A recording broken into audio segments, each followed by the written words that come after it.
Hello বন্ধুরা, আমরা এখন পৌঁছে গেছি মায়াপুর গোশালায়।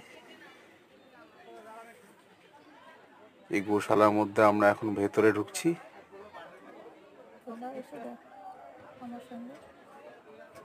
ভেতরে ঢুকছি, দেখি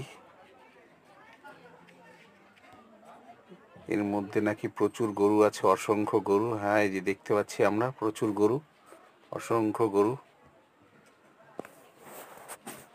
প্রচুর দর্শক গরু দেখছে, আমরাও দেখছি। কেউ আবার গরুকে খাওয়াচ্ছে। সুন্দর সুন্দর গরু, বেশ বড় বড়। সাধারণত আমরা এগুলো আমাদের বাড়ির চারপাশে এত বড় বড় গরু দেখতে পাই না, কিন্তু এখানে প্রচুর ধরনের, প্রচুর রকমের গরু দেখতে পাচ্ছি। নমস্কার সবাইকে, ধন্যবাদ।